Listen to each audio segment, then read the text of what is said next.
Hai Scholarmate! Kamu pernah belajar sampai lupa waktu?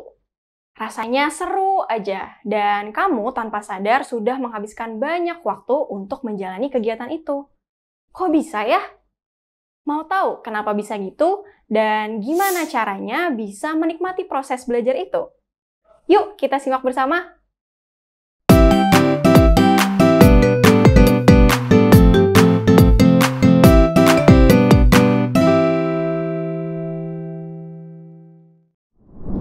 Kita kenali dulu apa itu flow.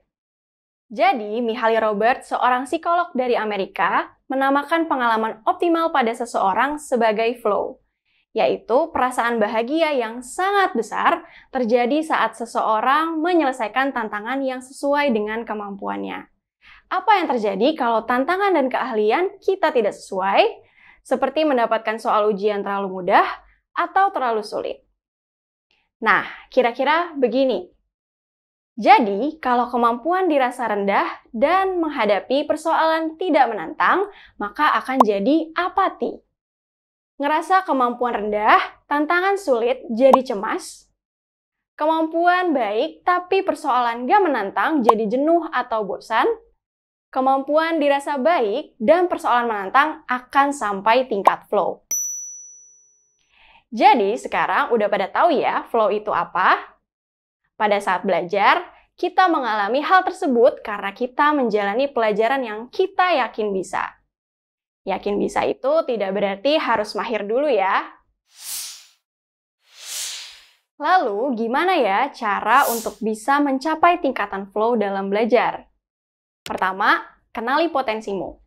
Mulailah belajar dari yang mudah menurut versimu, karena setiap orang memiliki potensi yang berbeda-beda. Kedua, naikkan level belajarmu. Kalau kamu sudah menguasai dan menyelesaikan tantangan dalam materi pelajaran itu, kamu harus naikin levelnya supaya tidak jenuh. Yang ketiga, turunkan level. Eits, bukan turunkan level semangat ya. Tapi kalau kamu kesulitan dengan tantangan pada bab tertentu, cobalah untuk mundur ke belakang.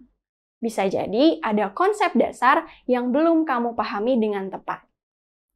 Dan yang keempat, percaya diri. Kekuatan sugesti sangat berpengaruh, di mana kamu memandang positif potensi dirimu yang pasti akan berkembang dan naik level. Dan kamu juga bisa memandang positif setiap tantangan belajar sebagai sarana untuk naik level.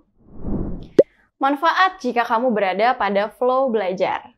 Yang pertama, belajar lebih bahagia. Yang kedua, lebih mudah memahami materi belajar. Yang ketiga, waktu belajar jadi lebih efektif dan efisien. Yang keempat, dapat menyelesaikan berbagai tantangan lebih maksimal. Dan yang kelima, proses belajar jadi lebih bermanfaat, tidak hanya sekedar mencari nilai. Jadi, kamu udah sampai level flow belajar atau belum? Kalau belum, kamu masih bisa banget loh untuk sampai ke level flow. Semangat ya!